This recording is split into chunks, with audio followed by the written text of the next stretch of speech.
Je vais passer la parole au président de la Confédération francophone d'hypnose et de thérapie brève, et j'ai nommé Monsieur Fitoussi, le docteur Fitoussi.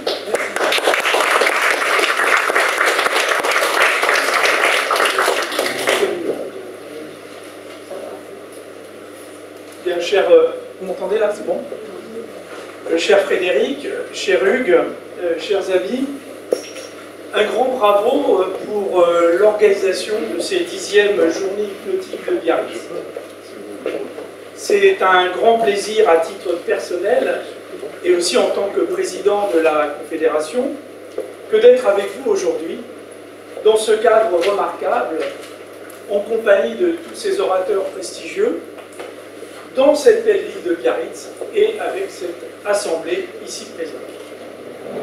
Un grand plaisir car, pour moi en tout cas, c'est la première réunion en présentiel à laquelle je participe depuis les débuts de la pandémie.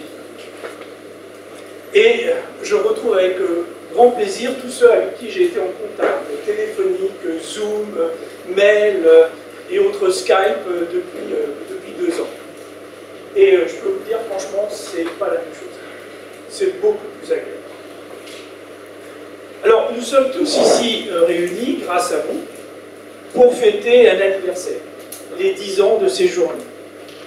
10 ans durant lesquels vous avez su partager votre passion et votre enthousiasme pour l'hypnose au sein de cet institut.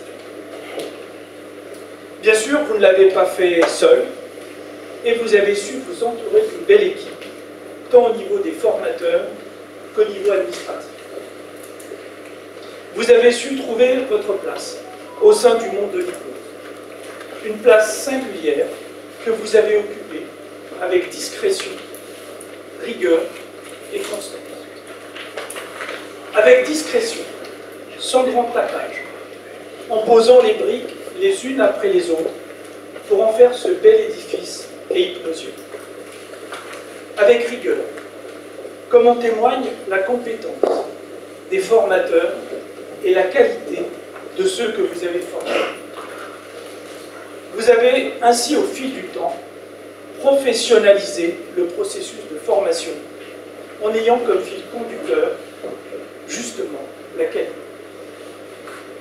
Et comme Toinette, dans Le Malade imaginaire, vous répétez non pas le poumon, justement, le poumon, vous dis-je, mais bien plutôt la qualité, la qualité, la qualité, dis-je. Et depuis, vous mettez la barre de plus en plus haut, en participant par exemple au diplôme universitaire d'hypnose de Tours, avec le professeur Castelnau.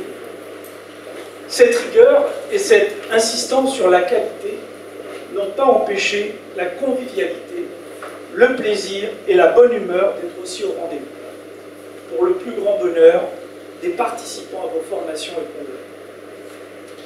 Discrétion, rigueur et constance.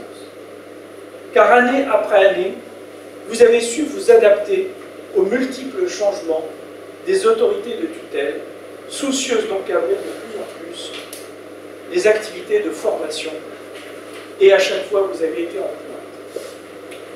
Mais vous ne vous êtes pas contenté de vous occuper du devenir du seul hypnosiologue. Vous vous êtes aussi impliqué au-delà en organisant le 7e forum de la Confédération. Vous vous êtes aussi adressé aux plus hautes autorités pour défendre dans une lettre ouverte au ministre de la Santé la place de l'hypnose au sein du monde médical. Et enfin, en attirant sans cesse l'attention de tous les instituts sur les critères de qualité désormais requis par les autorités. Et pour tout cela, je ne peux que vous remercier et vous encourager à continuer sur votre route. Enfin, un mot pour dire que l'hypnose est aujourd'hui à la croisée des chemins.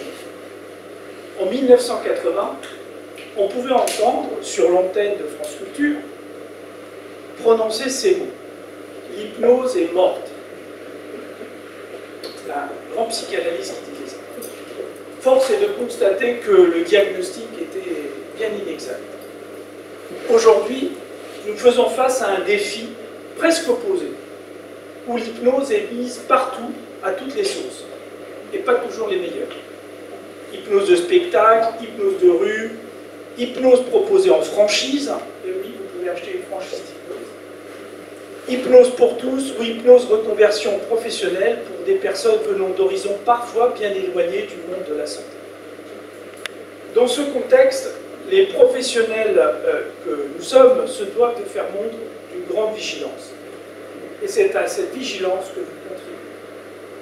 Ces 10 années que nous célébrons sont le témoin de la bonne santé de votre association et de sa capacité à s'adapter au changement du monde dans lequel nous vivons. Et ces dernières années, les soubresauts n'ont pas manqué. Alors encore bravo pour cette réussite exceptionnelle et ce travail obstiné pour que vos rêves deviennent cette réalité. C'est avec un encore plus grand plaisir que je vous retrouverai pour 20 ans. Merci et bonne journée.